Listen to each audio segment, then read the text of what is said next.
In a gut-punching revelation, I uncovered my girlfriend's secret affairs while I was funding her every comfort.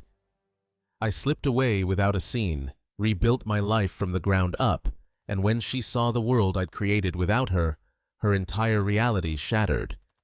My ex-girlfriend, let's call her Natalie, was 25 when our story began, and I was 27. We'd been together for 2 years, and in those early days, I thought she was my forever. Natalie was a vision, the kind of woman who could command a room with a single glance, radiating confidence and a charm that felt almost electric. I felt like the luckiest man in Austin to have her by my side. About a year ago, we took a big step. Natalie moved into my home, a modest but proud house I'd bought in East Austin after years of grinding. She was wrapping up her degree at the University of Texas and working part-time at a coffee shop, so I shouldered the financial load: mortgage, utilities, groceries, her car insurance, even her streaming subscriptions. I didn't mind at first. I saw it as a way to support her dreams, a foundation for the life we'd build together. For a while, it was everything I'd hoped for.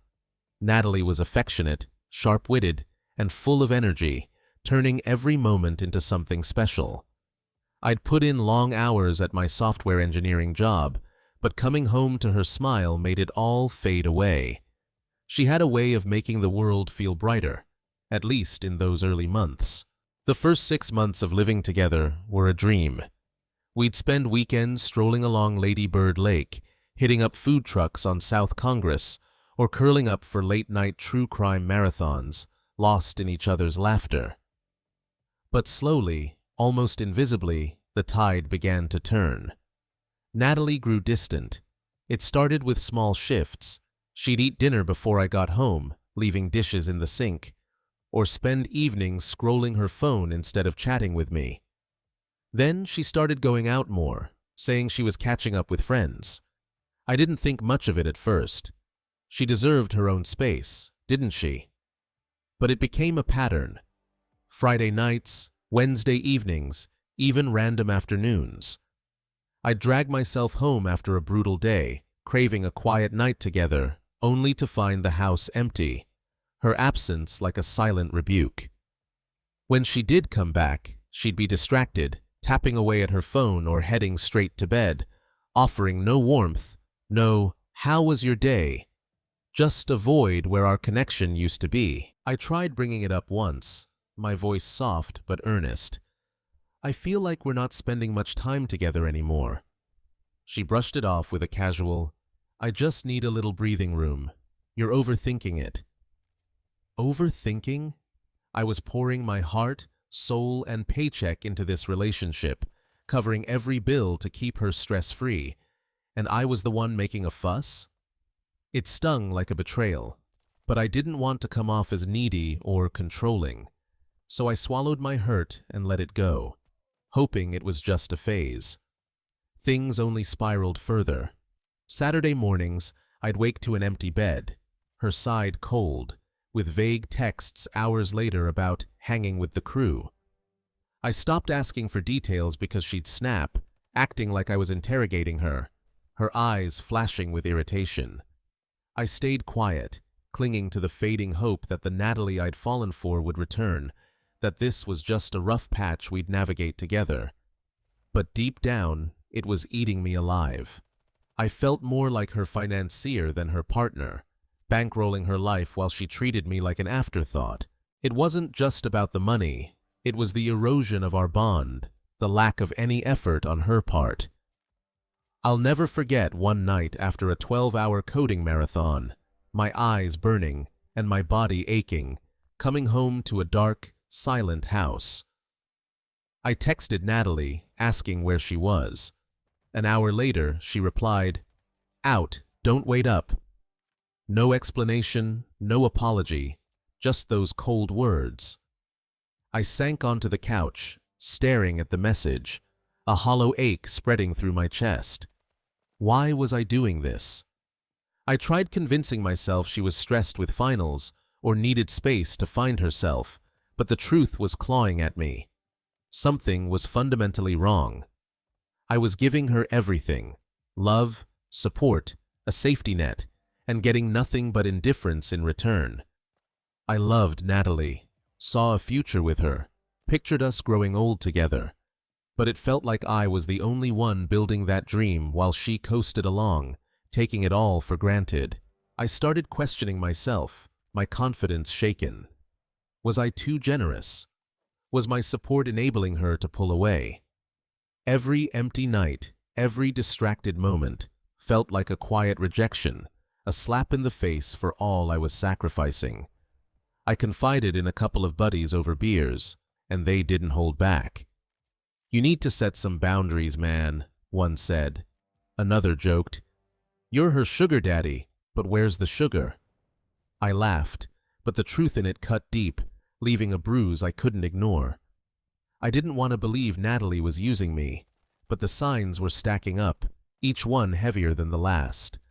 I resolved to have a serious talk, to see if we were still aligned or if I was just deluding myself. I planned to bring it up the next time we had a moment together, if that ever happened again, given how rarely she was home. That night, I lay awake, my mind churning. Was Natalie the woman I'd fallen for, or had I been blinded by my hopes for who she could be? I spent days agonizing over how to approach her without sounding accusatory. I didn't want to come off as insecure or controlling. I just needed clarity, a sign we were still in this together. But Natalie blindsided me in the most devastating way possible.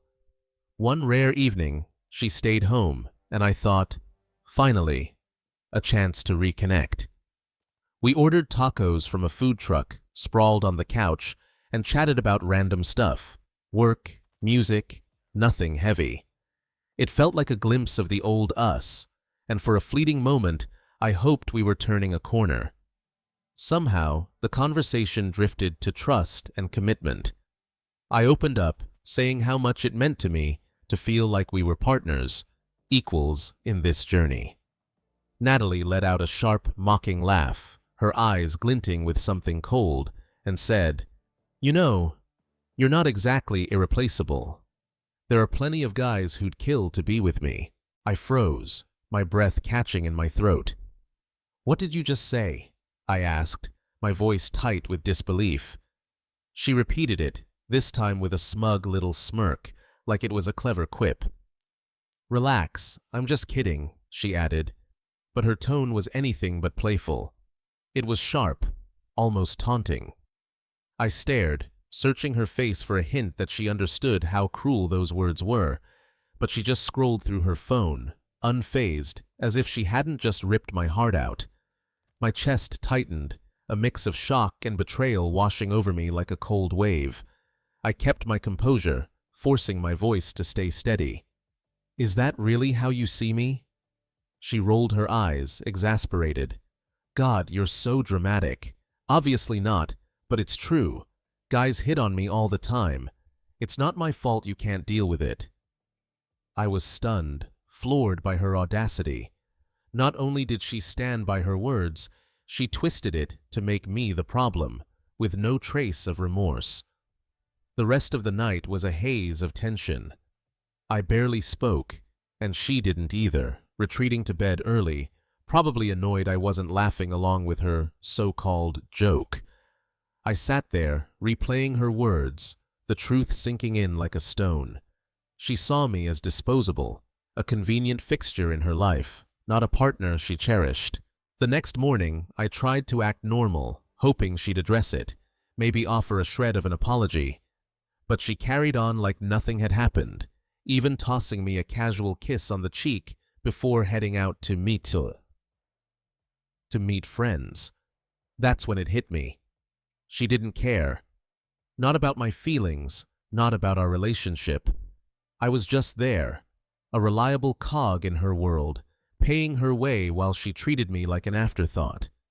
I started noticing other red flags I'd ignored, her offhand comments about guys checking her out at the coffee shop, her friends teasing about her being the catch in our relationship. I'd brushed them off, trusting her implicitly, but now they felt like deliberate jabs, testing how much I'd tolerate. I'd never been the jealous type, believing trust was enough, but this wasn't about trust anymore. It was about respect, and Natalie had none for me. Over the next few days, I pulled back, my heart heavy, but my resolve growing. I stopped texting to check in, stopped asking about her classes, or if she needed anything. Why bother if I was so replaceable?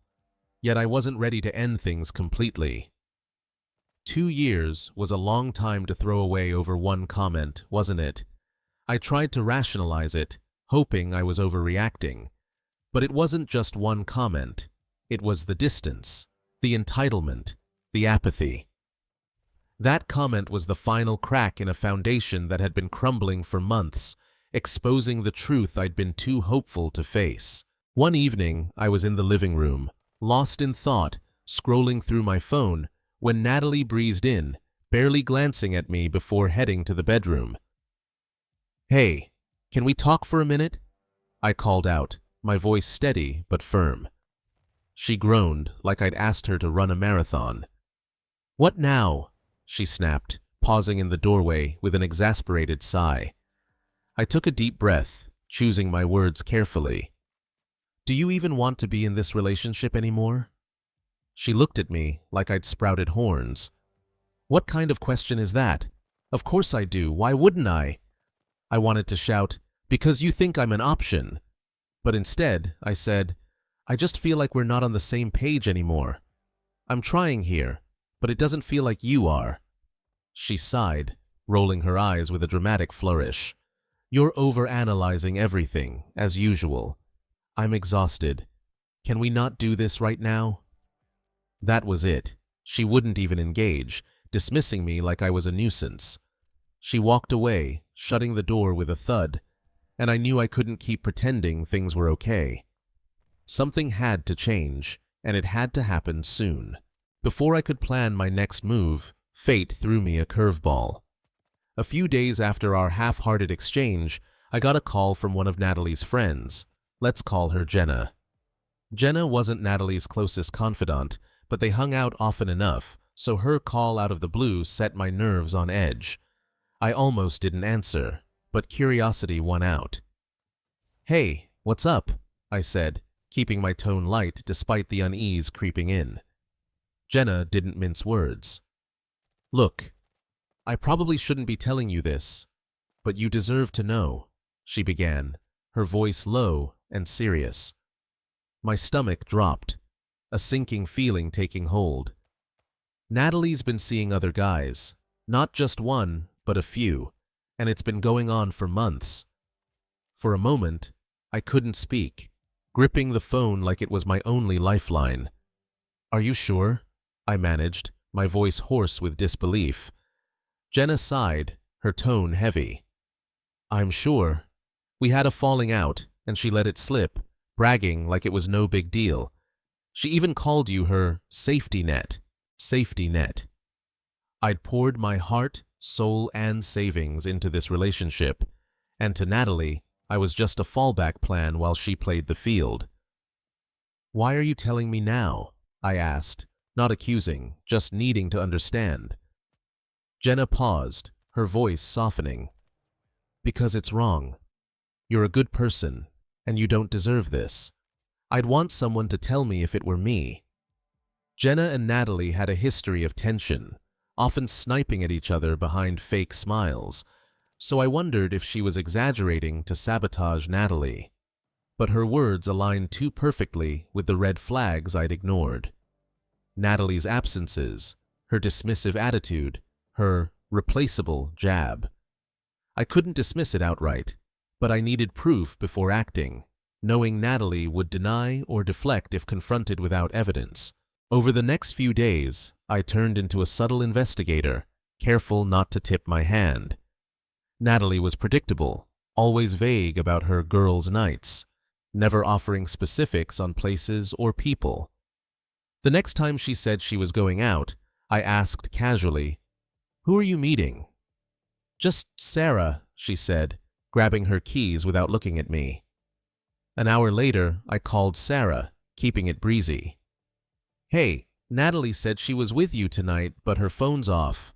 Any idea when she'll be back? A long pause, heavy with confusion. She's not with me, Sarah said, her voice puzzled. I haven't seen her in a couple of weeks.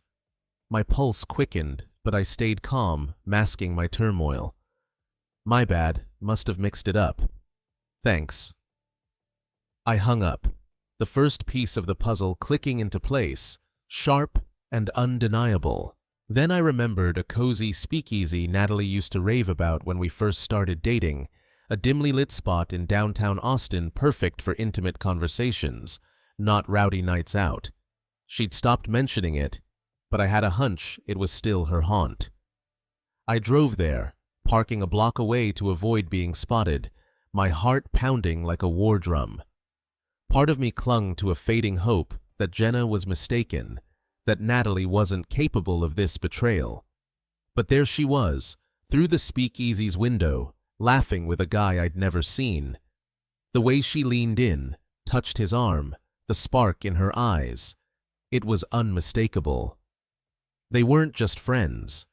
This was something deeper, more intimate, a connection that cut me to the core.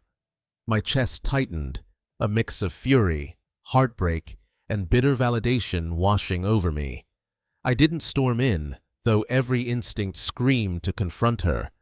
Instead, I snapped a discreet photo from the sidewalk, enough to confirm what I'd seen, and left, my hands trembling, but my resolve hardening like tempered steel. The next morning, I woke with an eerie calm, the anger having crystallized into determination. I was done.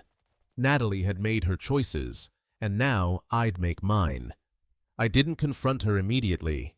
Instead, I dismantled the life I'd built around her, piece by deliberate piece.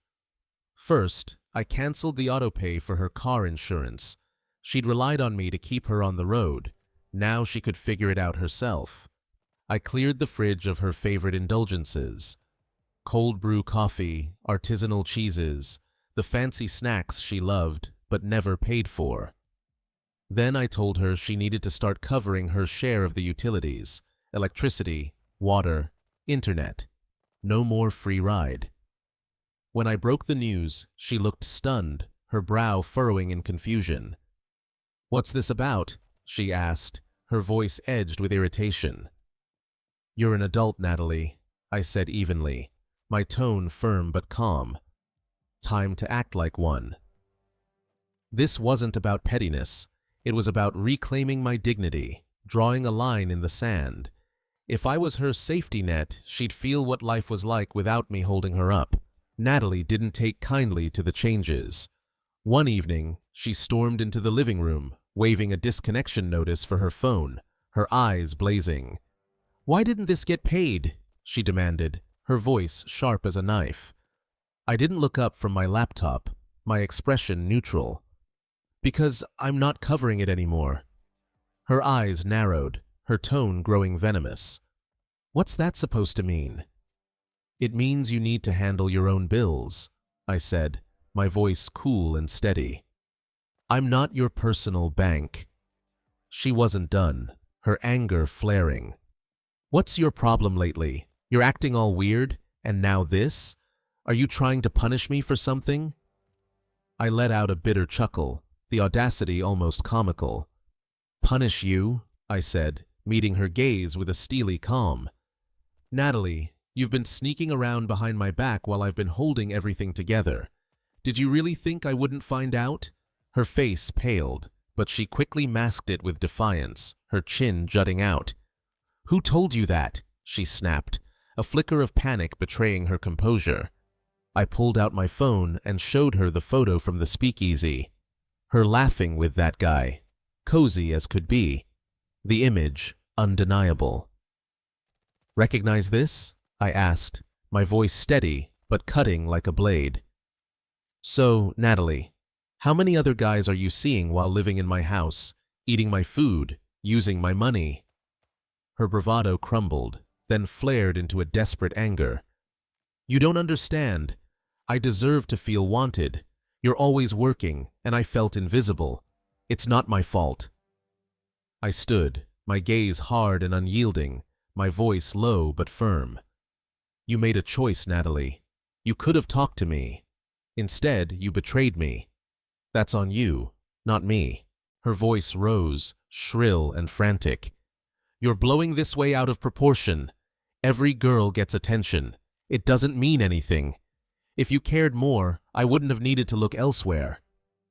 The gall of it fueled my resolve, a fire burning in my chest. Don't you dare blame me, I said, my voice cold as ice. You took me for granted, thought I'd stick around no matter how you treated me. But I'm not your safety net. You lost that when you decided I was replaceable. I didn't let her interrupt, my words cutting through her defenses. Pack your stuff and find somewhere else to stay. This isn't your home anymore. Her face crumpled, tears welling up as she clutched at straws, her voice breaking. You can't just kick me out. I have nowhere to go. Please, I'll fix this, I swear. I held her gaze, unmoved, my resolve a fortress. Natalie, I've built a life for us, poured everything into it, and you didn't value it. You said there were plenty of guys who'd want you. Go find one. I'm done. She sobbed, sinking to the floor, her voice a desperate wail. I didn't mean it. I was joking. Please don't do this. I'll change, I promise. I shook my head, my heart heavy, but my decision final. You made your choices. You lied, disrespected me, treated me like an option. Now you face the consequences. It's not my job to save you anymore. Her tears turned to anger, her voice venomous as she staggered to her feet. You'll regret this, she spat, her eyes blazing. You'll never find anyone like me. I laughed, sharp and final, cutting through her bravado like a knife. Like you? Natalie, you're the replaceable one. Goodbye. She stood, stunned, her mouth opening and closing like she wanted to say more, but no words came. Finally, she grabbed her things and stormed out, slamming the door so hard the windows rattled. The silence that followed was heavy but liberating, a weight lifting from my shoulders. I felt no regret, only a profound relief, like I'd finally broken free from chains I hadn't known I was wearing. In the days that followed, I wrestled with a tangle of emotions. How had I missed the signs? How had I let it go this far? But Natalie wasn't content to let our story end quietly. Within days, mutual friends told me she was spreading lies, painting me as a controlling, emotionally abusive partner who'd kicked her out for no reason. At first, it infuriated me, the injustice burning like a wildfire. I wanted to set the record straight, to shout the truth from the rooftops. But then I realized something. The people who truly knew me wouldn't buy her fabrications.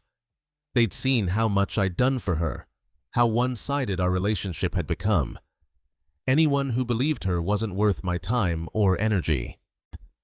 A few weeks later, I ran into a friend at a taco joint on Rainy Street who had juicy gossip about Natalie. She'd moved on to a flashy new boyfriend, some tech startup guy with a loft downtown. I shrugged it off.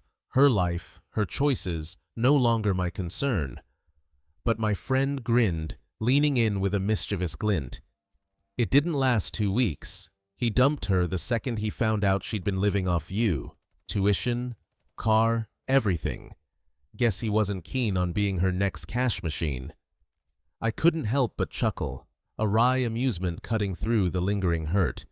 Classic Natalie, always chasing the next shiny upgrade, convinced she was untouchable. I didn't pity her. She'd made her bed, and now she was lying in it, tangled in the consequences of her own actions. My focus was on moving forward, hoping she'd stay out of my life for good, and bring no more chaos to my doorstep. Here's the latest chapter in the saga since Natalie's exit. She thought she was the prize, the irreplaceable star of the show, but she was dead wrong. A month after our split, I started seeing someone new. Let's call her Hannah. Hannah is everything Natalie wasn't. Kind, supportive, and genuine. A woman who builds with me rather than taking from me. She doesn't just lean on my efforts.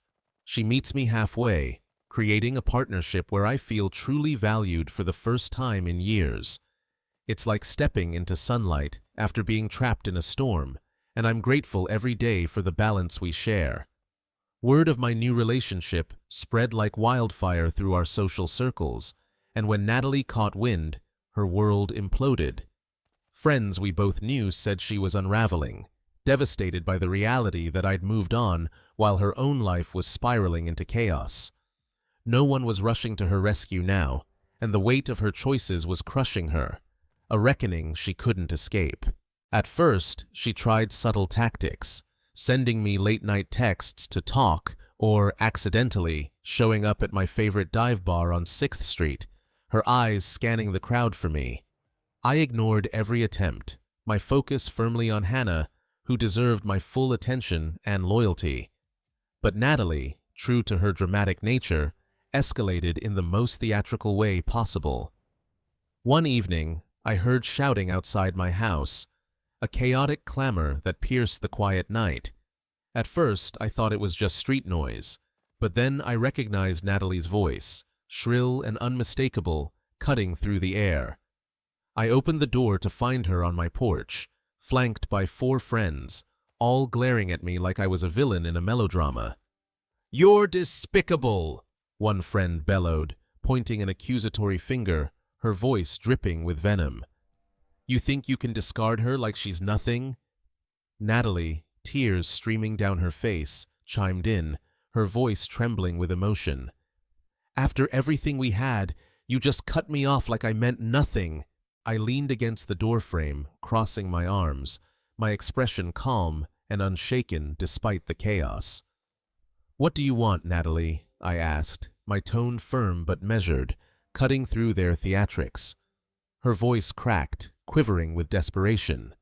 "I came to tell you something important, but you won't even give me a chance. You've slammed the door on me." "On us," her friends nodded, one adding with a sneer, "You have no idea what she's been through. She deserves so much better than this."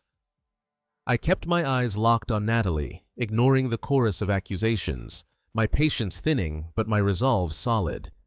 "If you've got something to say, say it. I'm not here for a performance." She hesitated, glancing at her friends for support, her hands trembling, then blurted out, "I'm pregnant. It's yours." The porch fell silent, her friends watching me, clearly expecting a dramatic reaction. A gasp, a meltdown, something they could feed on. I didn't flinch, my expression steady, my voice calm. "Is that so?" I said, raising an eyebrow, my tone laced with skepticism. "And you brought a whole squad to tell me this because—" She sniffled, her voice quivering, tears pooling in her eyes. "I was scared. I didn't know how to tell you alone." I nodded slowly, unfazed, my mind racing but my exterior cool. "All right, let's cut the theatrics. If you're pregnant, you'll have no problem proving it. Show me a test, a doctor's note, something concrete." Her friends exchanged nervous glances, one jumping in, her voice shrill. "She just found out. She hasn't had time to see a doctor yet." I turned back to Natalie, my voice calm but unyielding, a steel edge beneath the surface. "Is that true? Because if it is, we'll handle it properly. But if it's not, and you're lying to me, this conversation ends right now." For a split second, panic flashed across her face, a fleeting crack in her performance before she tried to mask it. "Why can't you just trust me?" she cried, her voice rising, trembling with feigned hurt. "After everything we've been through, why would I lie about something like this?" I didn't waver, my gaze piercing through her facade. "I don't trust you because you've given me every reason not to," I said, my tone cold but steady, each word deliberate. "So, again, prove it. If you're telling the truth, we'll deal with it. But I'm not entertaining empty words." Her friends erupted, hurling insults and calling me heartless, their voices a chaotic cacophony. But I tuned them out, my focus locked on Natalie. She looked away, her hesitation speaking volumes, a silent admission that her story was unraveling. That fleeting moment of doubt told me everything I needed to know. The group eventually stormed off, cursing me under their breath and throwing every name in the book, their voices fading into the night. Natalie's performance, though convincing at first, had collapsed under scrutiny, her tears no match for the truth. I didn't let it shake me, but I'd be lying if I said it didn't leave me uneasy, a nagging what if lingering in the back of my mind. What if there was a sliver of truth? A few days later, Jenna reached out again, her voice a mix of exasperation and relief, confirming my suspicions. Natalie wasn't pregnant. It was a desperate, fabricated ploy to trap me into taking her back, a last-ditch effort to reclaim control after seeing me move on. Disgusting, but not surprising, given her track record. I blocked Natalie on every platform, phone, social media, email, everything, cutting her out of my life for good, severing the last threads of her influence. Meanwhile, I'm thriving with Hannah, who respects and cherishes me in ways Natalie never could. She's not just a partner, she's a teammate, someone who sees my worth and matches my effort, building a future together that feels solid and real. Natalie thought she was irreplaceable, the ultimate catch, but she's the one scrambling, couch surfing with friends after dropping out of school when her parents refused to bail her out, her life a mess of her own making. Her lies, schemes, and betrayals are her burden now, not mine, and I feel no obligation to carry them. I'm closing this chapter, grateful for the lessons it taught me, about trust, about boundaries, about my own resilience, and for the new beginning with someone who truly matters.